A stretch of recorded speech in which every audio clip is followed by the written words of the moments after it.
এই তো আমাদের সবার প্রিয় ছোটোবেলার টিফিনের নাস্তা, ডিম দিয়ে পাউরুটি ভাজা।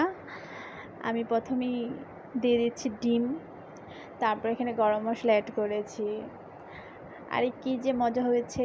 আমি আসলে আমার বাবার বাসায় গেলে আমার ভাগ্নিরা মিলে আমরা কিছু না কিছু প্রতিদিন বিকেলে বা সন্ধ্যার পরে বানিয়ে খাই। আসলে বাসার খাবারের স্বাদই আলাদা।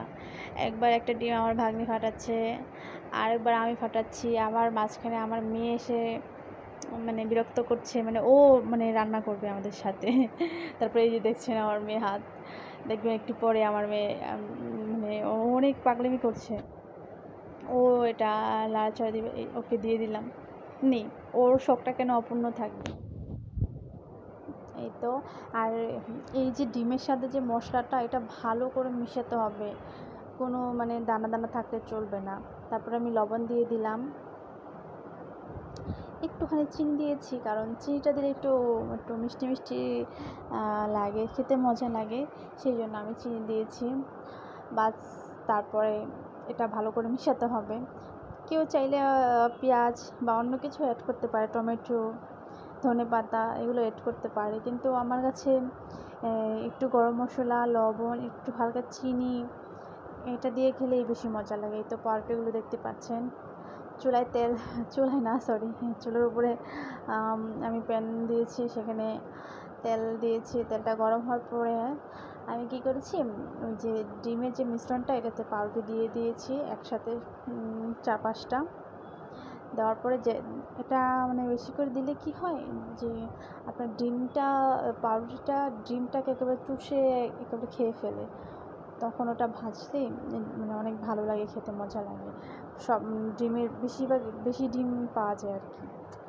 যাই হোক রে ভাই, আমি এত কথা বলতে পারি না, কথা সব গুলায় ফেলি, কিছু মনে করবেন না। এই তো দিয়ে দিলাম কড়াইয়ে ভাজার জন্য। দেখুন কি সুন্দর ভাজা হচ্ছে।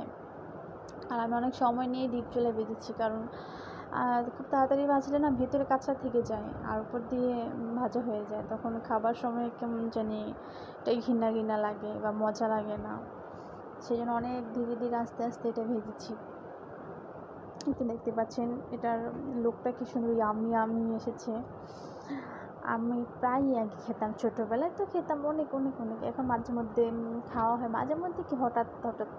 আর আমি আজকে অনেক দিন পর খেলাম, আসলে বাবু হওয়ার পরে ব্যস্ততার জন্য খাওয়া হয় না আর কি। এই দেখছেন শেষ পর্যায়ে এগুলা একদম সব ডিমগুলোকে চুষে নিয়েছে। তো আমি খুব সাবধানে একটা একটা করে দিয়েছিলাম। এই তো রেডি। আসলে ক্যামেরার কারণে এরকম লাগছে, কিন্তু সামনে দেখতে খুব সুন্দর হয়েছে এবং খেতেও খুব মজা হয়েছে। আমার বাবু তো দেখে তো ও অনেক অবাক, আমরা এগুলো বানাই, ও দেখে অনেক এনজয় করে। ওই দেখেন, ও খালি দেখতেছে যে কি এটা কি, ওর কাছে খুব ভালো লাগছে, ও খেয়েছে। মাশাআল্লাহ। ঠিক আছে, আল্লাহ হাফিজ, সবাই ভালো থাকবেন, টাটা।